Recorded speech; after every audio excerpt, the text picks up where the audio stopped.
They're not based on points or moments, they're based on movements. They're based on movements.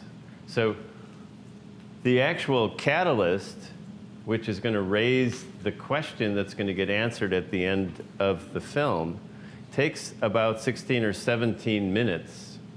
So it's not about when it happens, it's just that it does happen. And what we find in heroines' journeys is they almost always take longer to set up.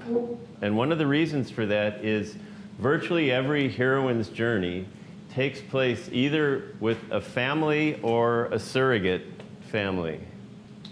And so there's many different kind of genres. Sometimes you can mix family with thriller, like Silence of the Lambs. You can mix family with comedy, like we see here. And we'll be talking about this kind of hybrid approach.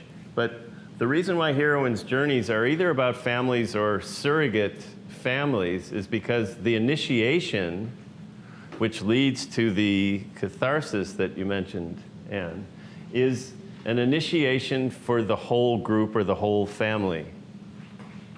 So it's not one person slaying a dragon, it's the whole ensemble or group that are slaying the dragon. And in family drama, the dragon is referred to as the backstory wound of the family.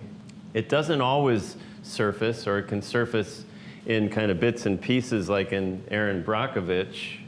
You know, we know that she's been married twice and she's got kids from 2 different fathers and she's struggling, and that she was a beauty queen and kind of what went wrong because she wanted to bring peace to the world, and now she's living this chaotic life. And even in a movie like Erin Brockovich, it takes about 25 minutes before the outer plot gets launched. The tendency in heroines' journeys is they take longer to set up before you get a catalyst that's moving us forward towards some kind of goal, in this case, the Little Miss Sunshine conflict. And what we also find in heroines' journeys is the resolution tends to come economically and at the very end.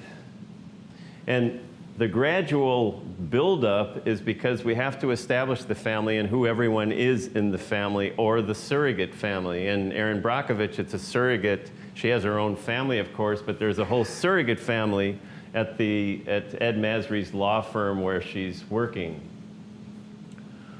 And so many of you have probably read books about screenwriting and heard things like that in the opening you need to kind of establish the world or the worlds that the story will take place, which of course is true.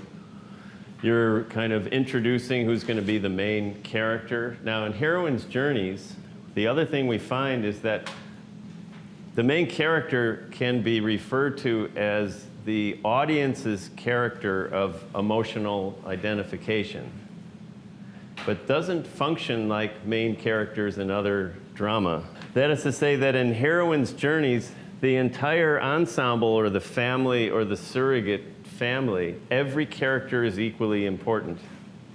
It's kind of like if you've seen these kind of sculptures that hang down, you know, these kind of mobiles with different pieces of glass or mirror. They're all kind of connected. And if you move one, everything else is going to move.